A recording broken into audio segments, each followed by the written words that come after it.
When I first came back to my family's farm after 10 years away, I expected dust, silence, and maybe the sting of some old memories. But what I didn't expect was how quickly the place would feel wrong.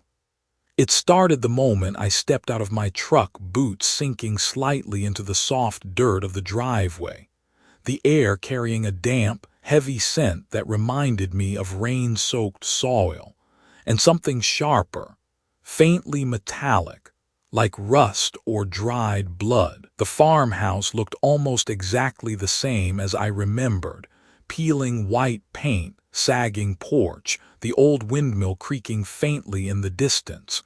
But there was no warmth in it, no welcome, just stillness, like the house had been holding its breath for years.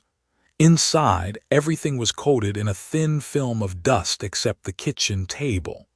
Sitting dead center on it was a small wooden box I knew well. My grandfather used to keep it locked, tucked away on the highest shelf in his study, and we weren't allowed to touch it.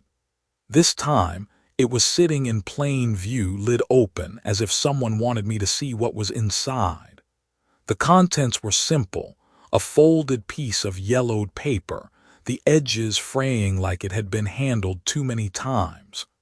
I unfolded it carefully, half expecting to see some kind of list or old receipts, but instead there was just one line, written in my grandfather's neat, sharp handwriting: "If you hear the bell after dark, don't go outside." I let out a short laugh, but it didn't sound right in the empty kitchen. The bell, as far as I knew, was still hanging in the barn rafters where it had been since before I was born, covered in rust and bird droppings. It hadn't rung in decades. I crumpled the note in my hand and told myself it was just one of his old scare tactics. He was full of those. Growing up, there were a dozen rules for living on the farm. Most of them were strange. Never walk past the third fence post after sunset. Don't eat anything that isn't served from the kitchen table. If you see someone in the orchard after midnight, it's not one of us. As a kid, I thought they were just old rural superstitions, maybe ways to keep me from wandering off into dangerous areas. But as I unpacked my bags and moved into my old room, I noticed something that made my skin prickle. Taped to the back of my bedroom door, behind where my jacket used to hang, was another one of those notes. This one said, "If the dogs start barking at nothing, lock every door." We didn't have any dogs anymore, not since the summer before I left. That was the summer they all went missing one night without a sound, and my grandfather told me not to ask questions. That memory stuck with me through dinner, where I ate alone at the kitchen table, the house creaking softly around me. I turned in early, figuring I'd get some rest before checking out the barn and the fields in the morning. My window was open just a crack to let in the cool autumn air, and for a while the steady hum of crickets was enough to lull me toward sleep. Then I heard it, faint but distinct. A single deep chime. I froze, my brain scrambling to process it. The bell. I told myself it was just the wind, maybe something shifting in the barn. But then it came again.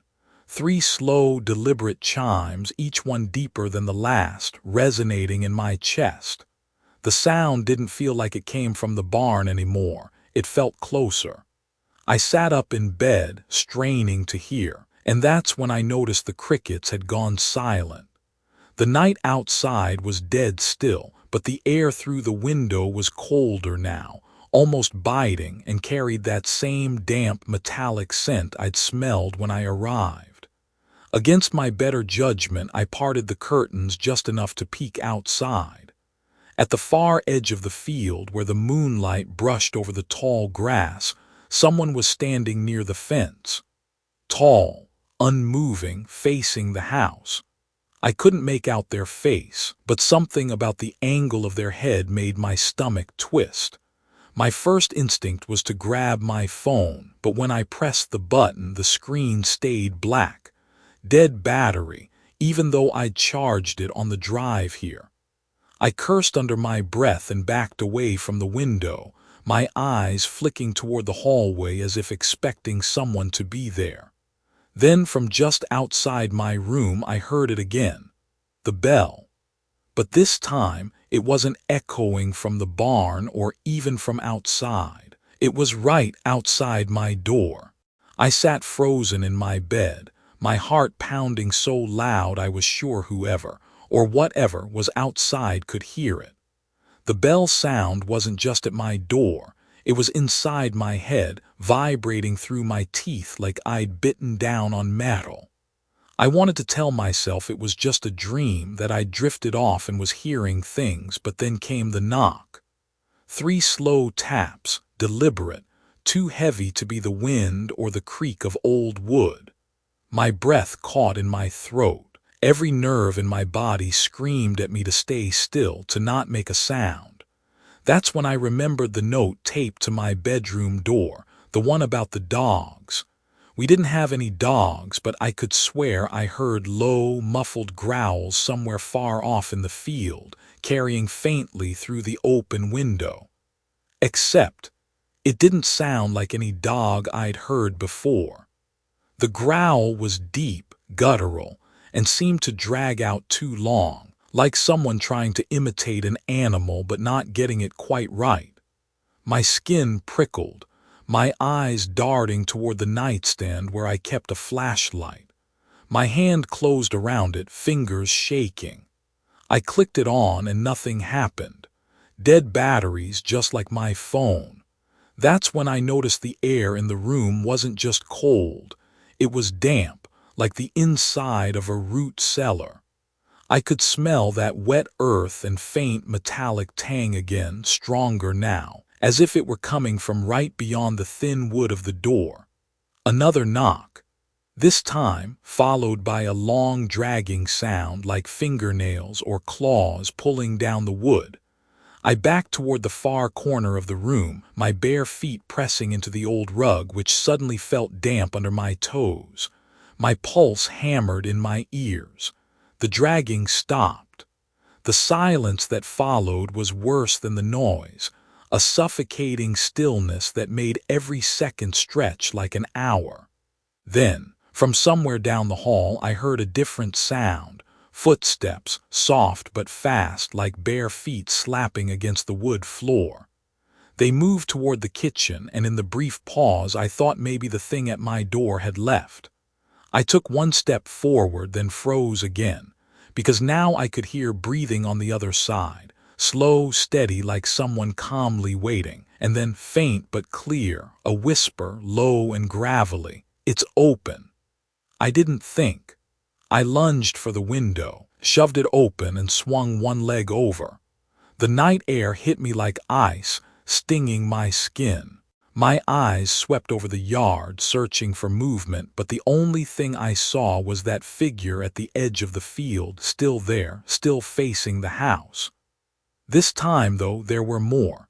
3 shapes evenly spaced along the fence line, all perfectly still, all watching. I climbed out, my feet sinking into the cold grass. The ground squelched under me, wetter than it should have been, as though it had just rained, but the air smelled wrong. It wasn't fresh rainwater. It was that same metallic scent, so strong now it coated the back of my throat. I wanted to run to my truck, but the driveway was pitch black, and something in me knew the darkness wasn't empty. I crept along the side of the house instead, keeping low, my eyes fixed on the barn in the distance. Maybe I could hide there until sunrise. Halfway to the barn, I heard the bell again, closer, louder. I looked back toward the house and felt my stomach drop. The front door was wide open, and in the darkness of the doorway something was moving, slow and deliberate, its outline too tall and too thin to be human. It stepped forward into the moonlight, and for the first time I saw its head tilt up like it had finally spotted me. That's when the bell rang a final time, right in my ear, even though there was nothing beside me. I didn't think. The second that final chime rattled through my skull, I bolted toward the barn. My bare feet pounded against the wet grass, every step sinking just enough to slow me down. I could hear movement behind me, light at first, then faster, matching my pace. I didn't dare look back. The barn loomed ahead, its doors hanging crooked on rusted hinges, but I remembered enough from my childhood to know one of them could still close if you forced it. My hands hit the rough wood and I shoved one door open wide enough to slip inside. The smell hit me instantly. Hay, rot, and something sour like old milk left out in the sun. I yanked the door closed behind me, pressing my back to it. The only light came from thin cracks between the boards, slicing faint lines of silver across the dusty floor. My breathing was ragged, too loud. I forced myself to listen, straining for any sound outside. Nothing. No footsteps, no bell, just my pulse hammering in my ears. I tried to slow my breathing, my eyes scanning the barn. It looked mostly the same as I remembered. Bales of hay stacked unevenly against one wall, the rusted tractor parked in the back, and up in the rafters, there it was, the bell. Bigger than I recalled, its bronze surface dulled and pitted. For a second I thought maybe I'd imagined it ringing earlier. Then something dripped onto my shoulder. I froze, tilting my head up. The rafters were shadowed, but I could make out something dark hanging just beside the bell. It swayed gently and the drip came again, hitting the floor with a soft pat. My stomach turned when I realized it wasn't water. The metallic scent was stronger here. I stepped back, my heel catching on something hard. Looking down, I saw it was a small wooden crate, half buried in hay. The lid was slightly ajar. Against my better judgment, I crouched and pulled it open. Inside were collars, old leather dog collars, stiff and cracked with age, each one tagged with a name I didn't recognize. There must have been at least 20 of them. My mind flashed to that summer when all the dogs disappeared. Before I could process it, a sound cut through the barn, a low creak from the loft above, followed by the unmistakable shuffle of something moving. I looked up, squinting into the darkness. Two pale shapes appeared between the rafters. Eyes. They didn't blink. I backed toward the door, but it was too late. The eyes moved down the wall without sound, like the thing they belonged to wasn't using the ladder or even touching the wood. My hand found the door latch just as the bell rang again, this time so loud and deep the walls seemed to vibrate. I yanked the door open and stumbled into the night. The cold air slapped my face, but I didn't have time to breathe. Across the yard near the house, the tall, thin shape was gone. In its place, the three figures at the fence were closer. Halfway across the field now, their movements smooth, unnatural. And between me and them, in the pale moonlight, I saw something I hadn't seen since I was a kid. Grandpa's old lantern, glowing faintly, swaying in the wind. Only it wasn't hanging from a post. Someone was holding it, and they were walking straight toward me. The lantern's light swayed with each slow step, casting long, twisted shadows across the grass. Whoever was holding it didn't hurry, like they knew I wasn't going anywhere. My instincts screamed at me to run, but my legs felt heavy, like the ground itself was trying to hold me in place. I forced one step back, then another, keeping my eyes locked on that dim, yellow glow. When the figure moved closer, I could see just enough of their face to realize I didn't recognize them. Not a neighbor, not family. Their skin was pale, almost gray, and their mouth hung slightly open as they breathed slow and steady through their teeth. The light from the lantern made their eyes glint in a way that felt wrong. I glanced toward the barn behind me, thinking maybe I could duck around the side and lose them in the dark. But then I caught movement in my peripheral vision. The three figures from the fence had stopped moving. They were just standing there in the field now, lined up like they were waiting for something. My chest tightened. That's when I remembered one of my grandfather's old rules I'd heard as a kid but never paid much attention to. If someone comes to the farm carrying light at night, you don't follow them, and you don't let them speak first. I didn't know what happened if you broke that one, but judging by the way this person's mouth twitched like they were about to say something, I didn't want to find out. I turned sharply and ran toward the side of the barn, keeping low. My bare feet slapped against the wet grass, but the sound was drowned out by something else, soft footsteps behind me moving faster now.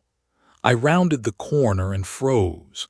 Standing there, less than 10 feet away, was another person I didn't recognize. No lantern this time, just standing in the dark, their head tilted at an unnatural angle.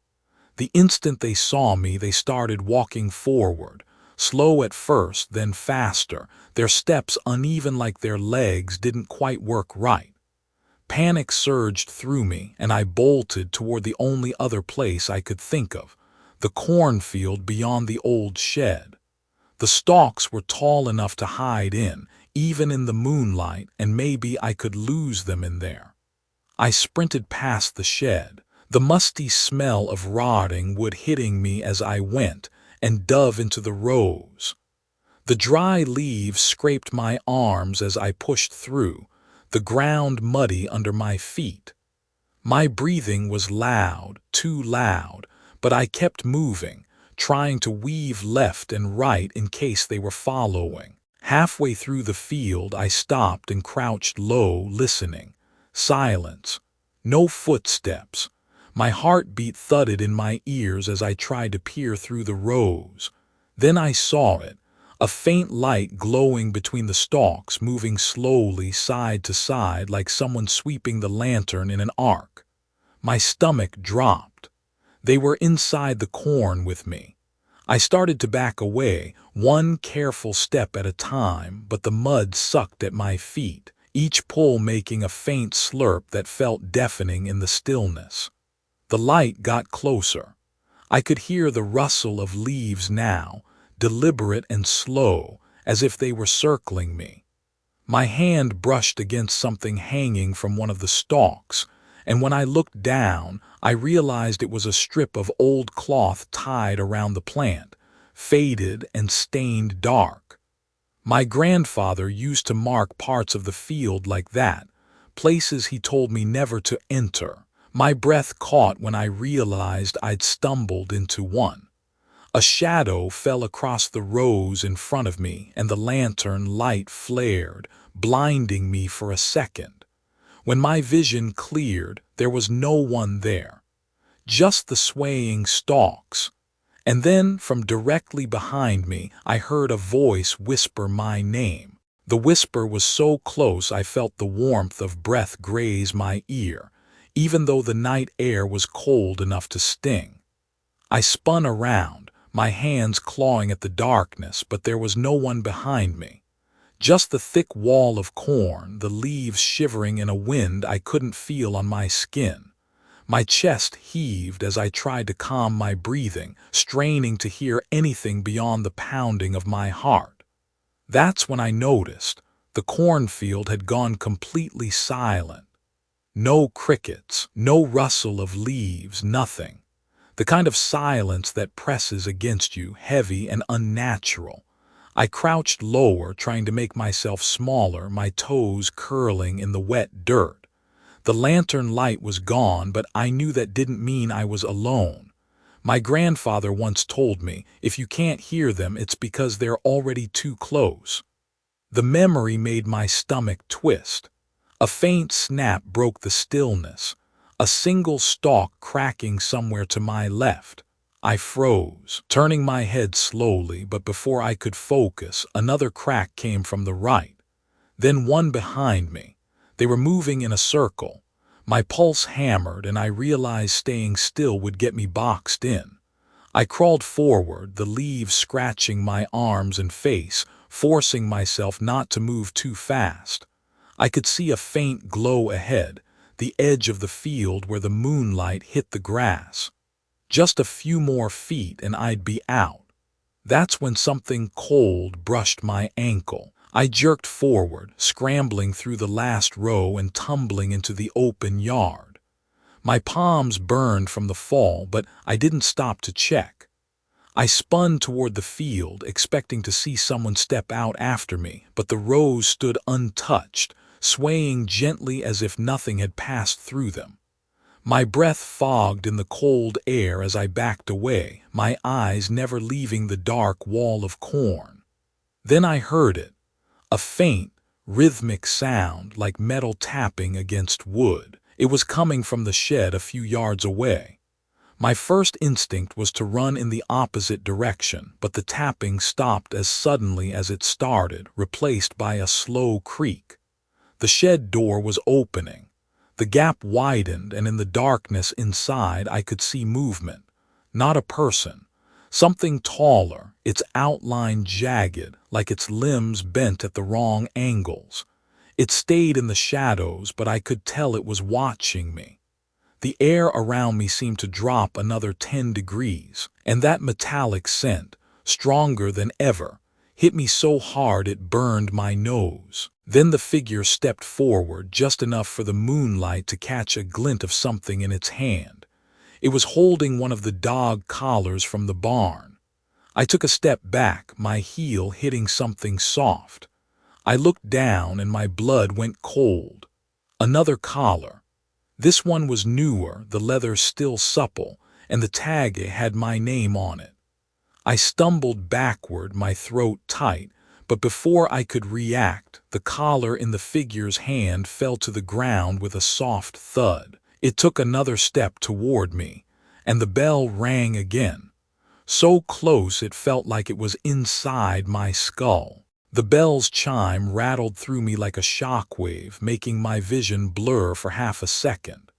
I staggered back, clutching my head, but the sound wasn't fading. It was stretching, warping, like someone was holding the note too long. When it finally stopped, the night was so quiet I could hear my own heartbeat. The figure by the shed was gone.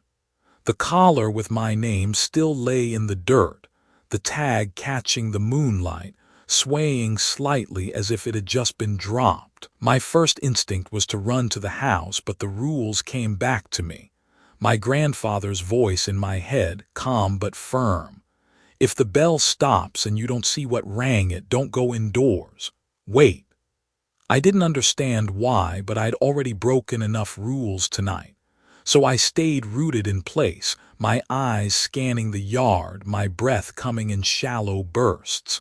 Then I saw movement at the edge of the cornfield. At first, I thought it was one of the figures from before, but as it stepped into the light, I froze. It was my father, or at least it looked like him. Same flannel shirt, same way of walking with one shoulder slightly forward, but my father had been dead for over a year. He stopped a few feet from me, his expression blank, his eyes reflecting the moonlight like an animal's.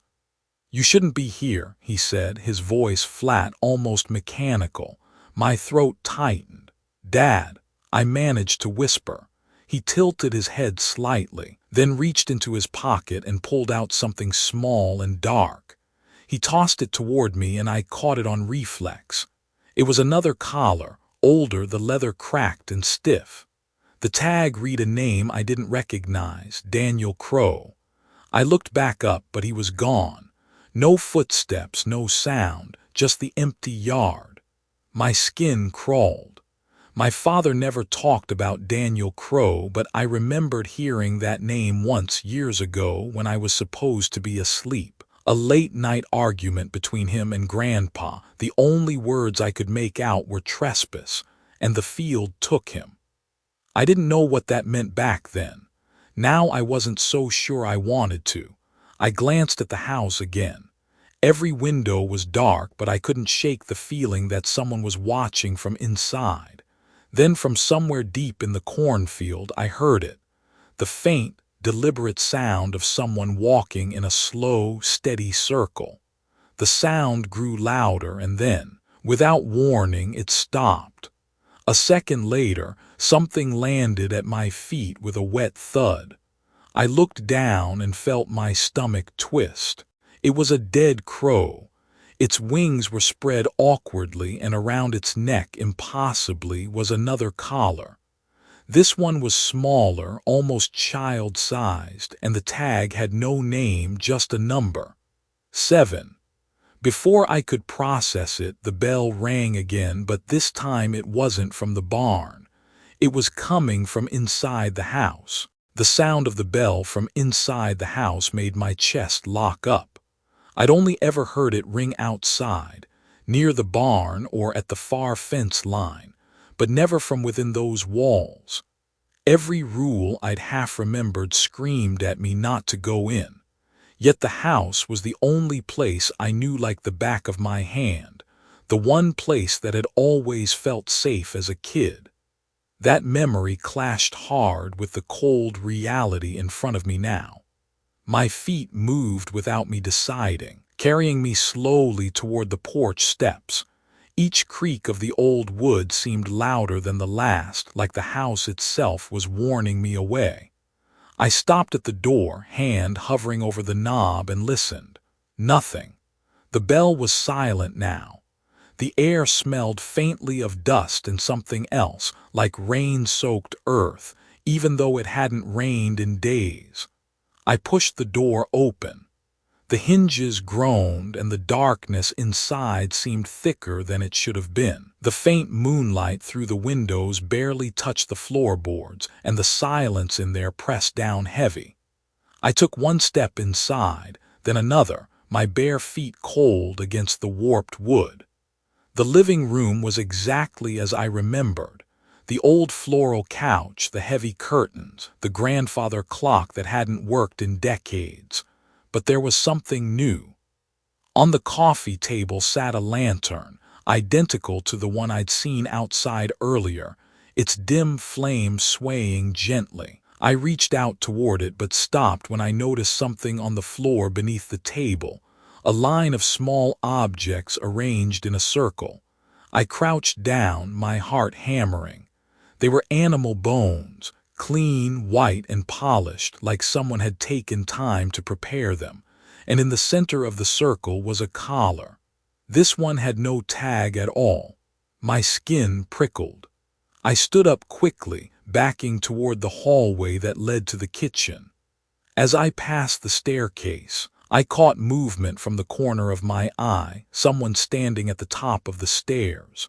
It was a woman, her hair long and tangled, her dress hanging loose like it hadn't been washed in years. Her face was shadowed, but I could see the curve of her mouth. She was smiling. Slowly she lifted her hand, and I realized she was holding something. It caught the dim light just enough for me to see. It was the same number tag I'd found on the crow outside. Number 7. My throat went dry. "Who are you?" I asked, my voice low but shaking. She didn't answer. Instead, she let the tag drop. It bounced once on the wood before landing flat, the number facing up. Then she turned and walked down the hallway at the top, her bare feet making no sound. The silence that followed was worse than the bell. I forced myself to step toward the stairs, each creak echoing like a gunshot. By the time I reached the top, she was gone. The hallway was empty, the doors closed. All except one, the door to my grandfather's old bedroom. It was open just a crack, and through it came the faint sound of something scratching. Not fast, slow, deliberate, like nails dragging over wood.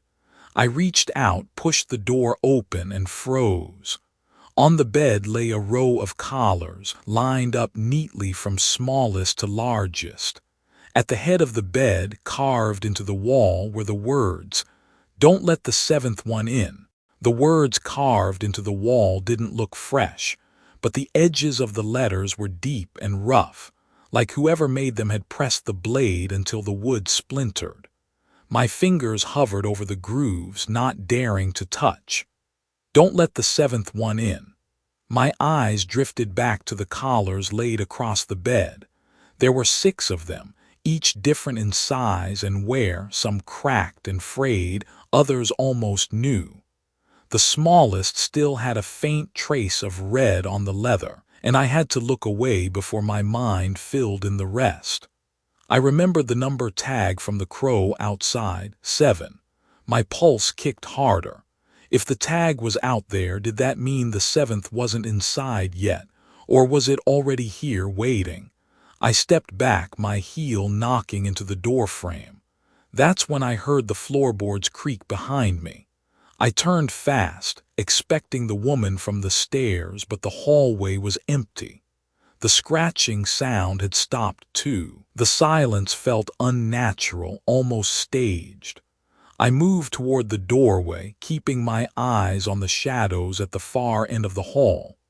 The lantern downstairs flickered suddenly, its glow stretching up the staircase, and for just a second I thought I saw movement in that light, something slipping into the kitchen. My chest tightened. I needed to get out of the house, but going past the kitchen meant getting closer to whatever was down there. I decided to take the back way, the narrow servant's stairs behind the linen closet. I hadn't used them since I was a kid, but I knew they led straight out to the porch. I opened the closet, the familiar musty smell hitting me, and felt along the wall until I found the small wooden panel. It stuck for a moment before swinging inward, revealing the steep, dusty steps. As I started down, the air felt colder, like the temperature was dropping with each step. My bare feet stuck slightly to the wood, and the sound of my breathing echoed in the tight space. Halfway down, I froze. There was breathing below me too, slow, measured. I couldn't see anything in the darkness, but I could hear it. Someone was standing at the bottom of the stairs, waiting. My mind raced. If I turned back, I'd have to go down the main hallway again. If I kept going, I'd have to get past whoever was down there. The breathing stopped. The sudden absence of sound made my skin crawl worse than the noise itself. I took one more step, and the wood groaned loudly under my weight. That's when I saw it. A faint, pale hand reaching up from the darkness, gripping the stair rail just a few steps below me. My stomach dropped, but before I could move, the hand slowly slid away, disappearing into the shadows. I didn't wait to see where it went. I bolted back up the stairs, slamming the closet shut behind me. My pulse was still pounding when I heard the bell again, but this time it wasn't in the house or the yard. It was coming from the field, and it was ringing fast, over and over like an alarm. I ran to the nearest window and looked out. In the moonlit rows of corn, I saw them, 6 figures standing in a perfect line, each holding a lantern, and at the far end of the line there was an empty space. The 7th. The sight of those 6 figures standing perfectly still at the edge of the corn made my stomach twist. They weren't moving, not even to shift their weight, and their lanterns burned with the same dull orange glow. The space at the far end was empty, waiting like an open grave. The bell had stopped now, leaving a ringing in my ears that might have been my own pulse. I couldn't make out their faces from this distance, but something about their stillness was wrong, too rigid, like they weren't breathing at all. My mind went to the collars I'd seen lined up on my grandfather's bed and the number carved into the wall. 6 collars, a missing 7th, and now 6 figures with a gap in their ranks. I didn't want to know what happened when that gap was filled.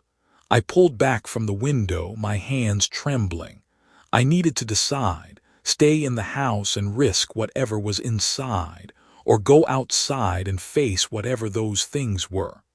My grandfather's rules came back again, clear as if he were whispering in my ear. If the field calls you, don't answer. If they stand in a line, don't be the one to complete it. I backed away from the glass, my foot bumping into something on the floor. I looked down and saw another collar. This one was pristine, the leather smooth, no scratches, and the tag, it had my name on it again, but the letters were cleaner, sharper, like it had been made today. My hands went cold. I hadn't brought this in. I didn't even see who left it here.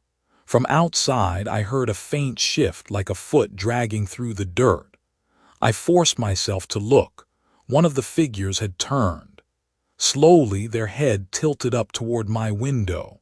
The glow from their lantern lit just enough of their face for me to see the skin, pale, stretched too tight, the eyes like dark pits. And even from here I could tell they were smiling.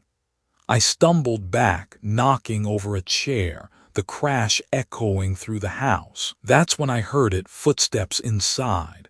Not running, not hurrying, just steady, deliberate steps on the wood floor below. They were coming from the kitchen, heading toward the stairs. I glanced at the front door, but it was too far. My only choice was the attic ladder in the hallway, a place no one ever went. I pulled it down, the hinges groaning, and climbed quickly, pulling the ladder up behind me. The attic smelled of dust and old hay, the air heavy and warm compared to the cold outside. I crawled across the creaking boards until I reached the far corner, trying to stay low. Below me the footsteps stopped. Silence. Then a new sound, something tapping gently against the ceiling under my hands. I froze. The tapping grew slower, heavier, until I realized it wasn't coming from below anymore. It was coming from behind me. I turned my head just enough to see a figure crouched in the farthest shadow, its outline barely visible. It wasn't one of the 6 from the field. This one was smaller, faster, and it was holding a lantern that wasn't lit. As my eyes adjusted, I saw it wasn't a stranger's face. It was mine. I couldn't breathe. The thing in the attic with me, wearing my face, wasn't moving, just crouched low in the shadows, head tilted like it was studying me. The unlit lantern in its hand swayed slightly, the faint clink of metal on glass loud in the still air. My own voice came out in a whisper before I could stop it. "What are you?" It didn't answer. Instead, it slowly raised its free hand and pressed a finger to its lips in a silent shhh. My skin crawled, but something in me knew that moving too fast would make things worse. I shifted my weight slowly, edging backward toward the small attic window. If I could get it open, I could drop to the sloped roof and climb down the side of the house. But halfway there, the floorboard under me let out a sharp crack. In an instant, it was standing. Not crouching, not crawling. It was just there, full height, its head almost brushing the rafters. The lantern it held flared to life without any spark or match, casting an orange light over its face. My stomach twisted. It wasn't exactly my face, it was wrong. The skin was too pale, the eyes too deep, the smile too wide. It stepped closer, each move perfectly silent despite the old wood. I grabbed the nearest thing, a rusted hammer, and held it between us, my hands shaking. It tilted its head again, then glanced toward the attic hatch I'd pulled up earlier. The hatch door started to rattle. Someone or something was trying to push it down from below. My heart pounded. The thing in front of me didn't look at me anymore. It just stepped aside, as if making room for whatever was about to come up. I made my choice. I bolted for the attic window, smashing the latch with the hammer. The glass shattered outward into the cold night, and I hauled myself through onto the roof. The tiles were slick with dew, and my feet slipped as I scrambled toward the gutter. Below, the 6 figures in the field hadn't moved, But now there was someone walking slowly toward the empty spot in their line. The seventh.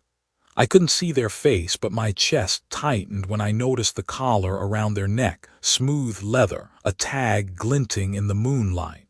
My tag. A hand grabbed my ankle from behind. I kicked hard, twisting free, and slid down the roof toward the edge. I caught the gutter with both hands and dropped to the ground, the impact jarring through my legs. When I looked up at the roof, the thing with my face was leaning out of the attic window, lantern glowing in its hand, watching me with that same too-wide smile. Behind me, the steady crunch of footsteps on the gravel driveway grew louder. I turned to see the seventh figure step into the line in the field. The moment they did, all 7 lanterns flared at once, and every light in the house went out. When the lights went out, the silence felt heavier than the dark itself. The kind of silence that swallows even the sound of your own breathing. I stood frozen in the yard, my eyes straining against the black, but the outlines of the 7 figures in the field were still there, unmoving, each holding a lantern that now burned brighter than before, casting long, warped shadows across the corn. My instinct screamed at me to run, but run where? The barn, the woods. Every direction felt like it was already claimed by something I didn't understand. Then faintly, I heard the front door of the house creak open behind me. My muscles locked. I didn't turn around, not yet. Slow, deliberate footsteps came down the porch steps, crunching on the gravel. I glanced over my shoulder and my chest tightened. It was my grandfather. At least it looked like him. The same flannel shirt, the same weathered hands, but his eyes didn't reflect the lantern light, just deep pools of shadow. He stopped a few feet from me and spoke in a voice that was almost right but off by just enough to raise every hair on my body. "You're not supposed to be here." I opened my mouth, but no words came out. He stepped closer. "You broke the rules. Now they'll finish it." He turned his head toward the field, and the 7 lanterns flickered in unison like they were listening. My grandfather, if it was him, looked back at me and gave a small, sad smile. "Don't fight, it'll be quicker."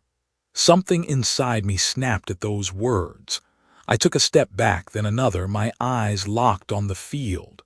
The figures hadn't moved, but the space between them seemed smaller.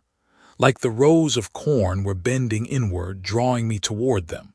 The air grew thicker, harder to breathe, and with each inhale, a smell of damp earth and old blood filled my nose. My grandfather took another step, his boots silent now on the gravel. "It's easier if you walk yourself." His voice was softer, coaxing. I turned sharply and ran not toward the barn or the woods, but toward the only place I thought I might still have a chance, the old storm cellar. I could hear footsteps behind me, more than one set, but I didn't dare look. I reached the cellar doors, yanked them open, and slipped inside, slamming the heavy wood shut above me. The darkness down here was absolute, the air cold and damp, my breath puffing in quick bursts. I backed against the far wall, listening. The footsteps stopped right above me. Then came a slow, dragging sound across the cellar doors, like fingernails or maybe the edge of a blade. The sound moved away, then stopped. Silence again. I was about to let out a shaky breath when something shifted in the dark beside me. A shuffle of cloth, the scrape of something hard on stone. I froze, every muscle in my body tense. And then from the black a voice whispered right against my ear, "You're already in line." The whisper was so close I could feel the warmth of breath on my ear, but when I turned sharply toward it there was nothing, just the pitch black of the storm cellar. My heart pounded so hard I could hear it in my skull, and my hand slid along the cold stone wall, searching for anything to defend myself with. My fingers brushed over something metal, smooth and curved. A lantern. It was cold to the touch, heavier than it looked, and as I lifted it, a faint orange glow began to flicker inside without me striking a match. My stomach sank. It was exactly like the ones in the field. A creak echoed from the wooden steps leading up to the cellar door. One step, pause, another step. The boards groaned like something heavy was slowly making its way down.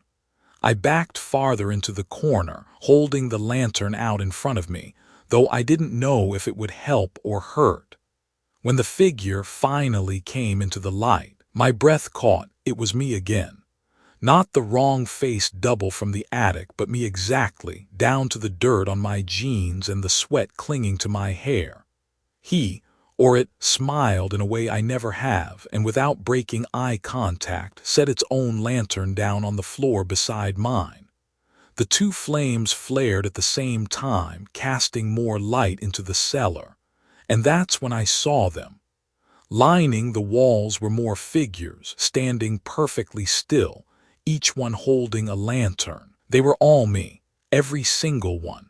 My throat tightened as I realized some of them looked older, some younger, but all had my face. One stepped forward, the light revealing something carved into the skin of its neck. Numbers. Not words, not dates. Just a sequence, 7. My knees nearly buckled. I remembered the tag on the collar, the gap in the line, the way the corn seemed to bend toward me. One of them, maybe the first, spoke in my voice, flat and calm. When the number's yours, you don't get to leave. I wanted to run, but the cellar had no other exit. The only way out was back up the steps past whatever had come down. But when I looked again, the steps were gone. In their place was a narrow dirt path leading into darkness, lined with lanterns that stretched farther than I could see. Each flame swayed gently like they were breathing.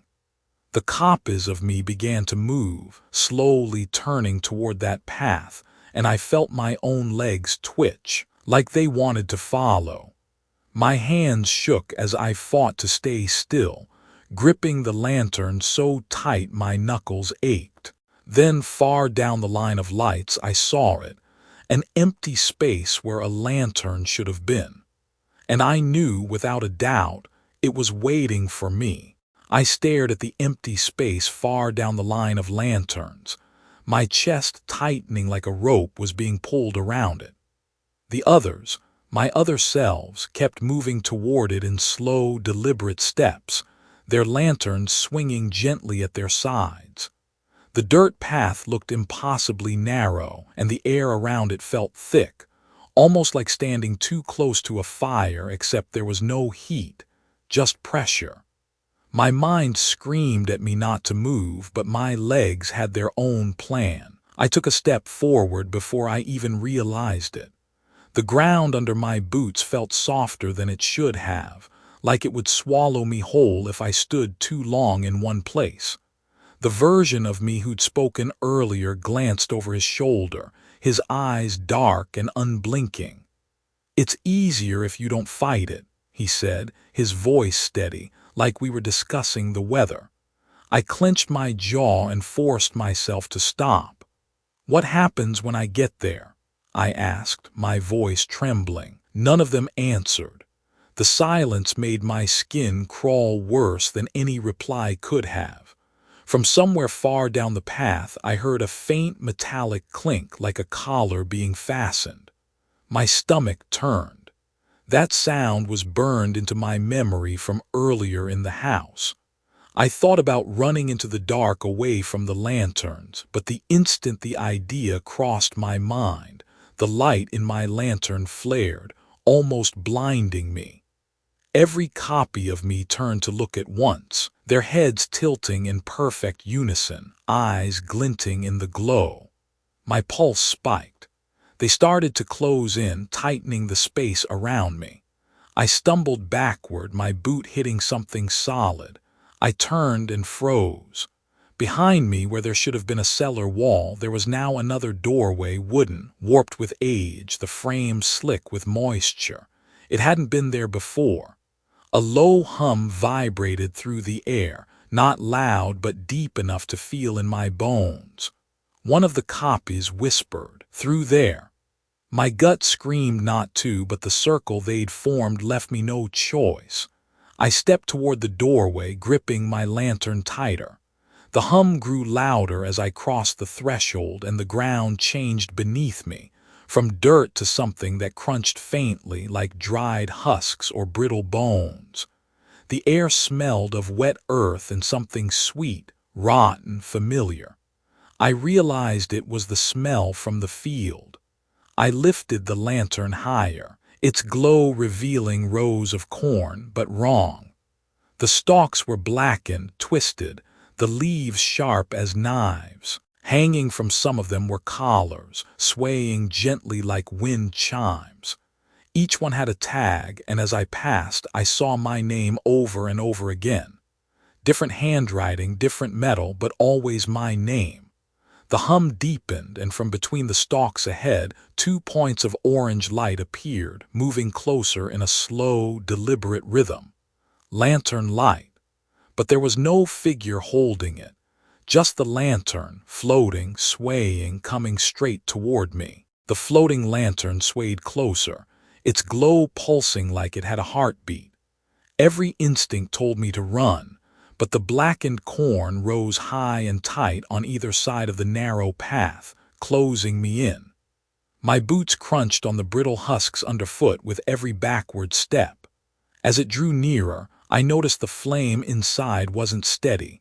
It twisted and curled into shapes that almost looked like words, letters forming and breaking apart before I could read them.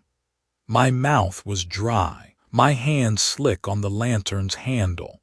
When it was only a few feet away, it stopped midair and tilted slightly as if studying me. The tags hanging from the corn rattled faintly, though there was no wind. Then I heard it, a voice, low and rasping, coming from the lantern itself. "Step into your place." The sound made my skin crawl, not because it was threatening, but because it sounded patient, certain, like it had all the time in the world. I shook my head slowly, trying to keep my voice steady. "I don't belong here." The lantern pulsed brighter, and for a split second I saw movement in the rows beyond it, shadows shifting, multiple shapes gliding between the stalks. The air around me tightened, pressing against my chest. Then the voice spoke again, softer this time. "You already do." Something brushed my leg, and I looked down to see a collar lying on the path, the leather slick and dark, the tag catching the lantern light.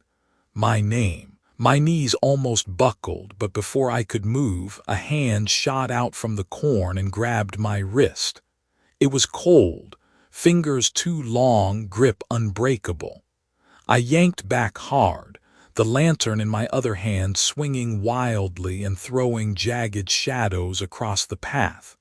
From the darkness, a second hand reached, this time catching the collar and lifting it slowly toward me. The flame in the floating lantern surged, and I realized with a jolt that the shadows moving in the corn weren't random. They were the 7 figures from the field, closing in from all sides.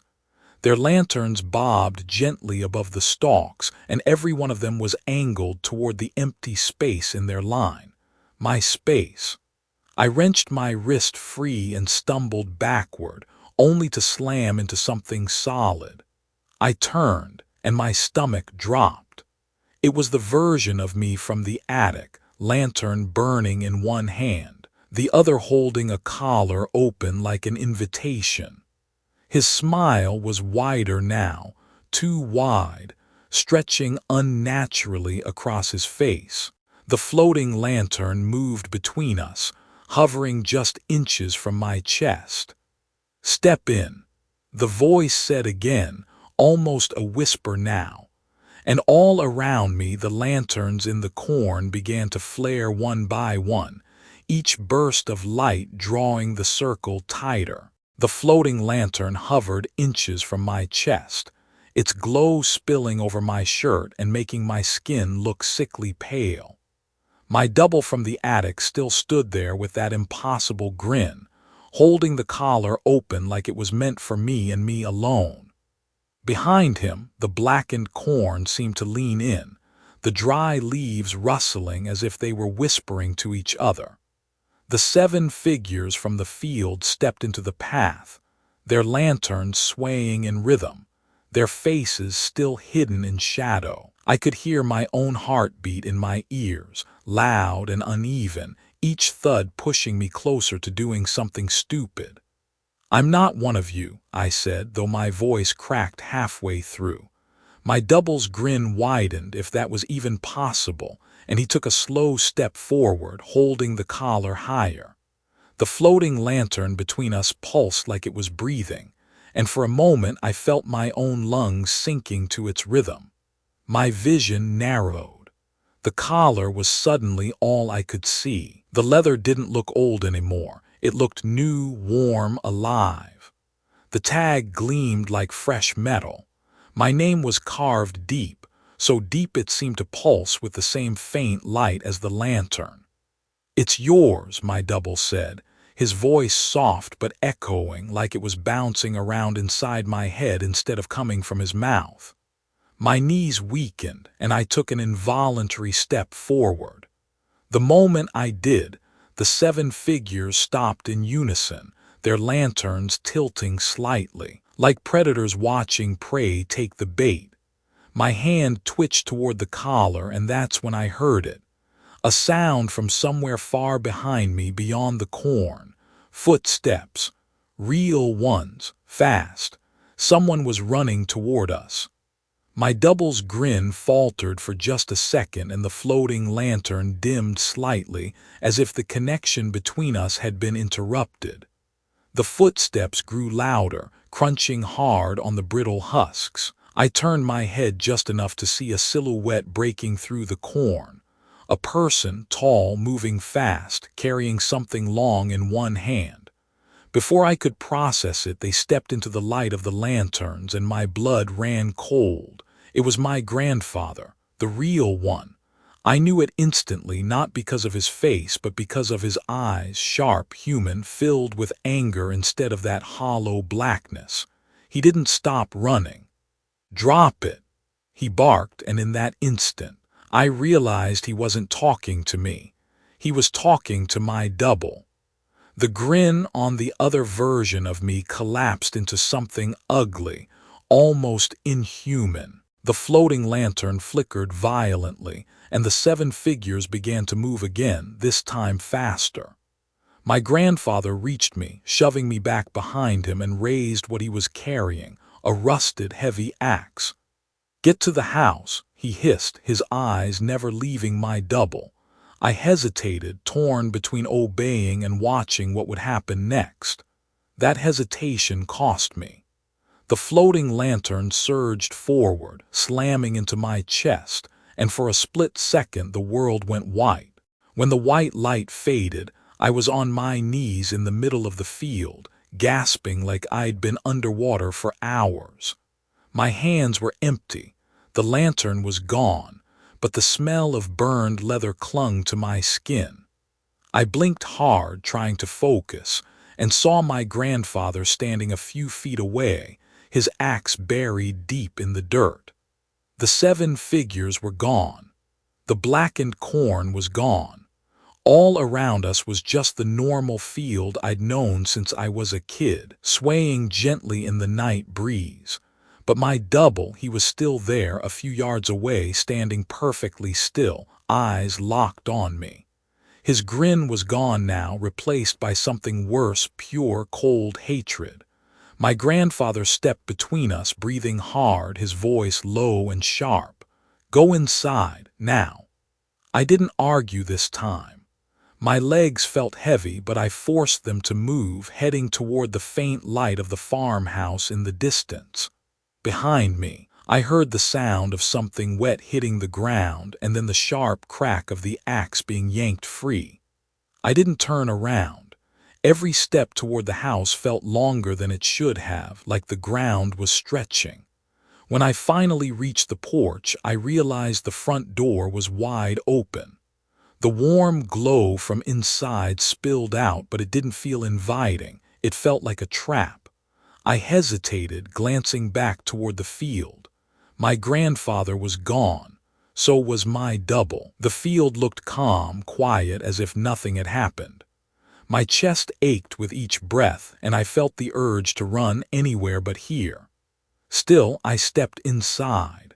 The house smelled the same: wood, dust, and something faintly metallic. The rules were still pinned to the kitchen wall, but one line had been scratched out so violently it tore the paper. I moved closer, squinting in the dim light, and my stomach dropped when I saw what had replaced it. 7 small, neat words burned into the wood beneath the torn paper. You can never leave for good. I stumbled back, knocking over a chair, and the sound echoed unnaturally loud in the empty house. Then I heard it, a faint clinking sound from upstairs, metal on metal, slow and steady, a collar being fastened. My hands went cold. I backed toward the door, my eyes locked on the dark stairwell. The clinking stopped. For a long, heavy moment there was only silence. Then a voice, my voice, came from the shadows above. "We saved your place. If you've been listening this far, you know this isn't just a story, it's a warning. There are places in this world that keep you long after you think you've left, and some rules you don't get to break twice. If you want to hear what happened after I ran, make sure you stick around for the next part and share this with someone you think won't believe it. Until they do."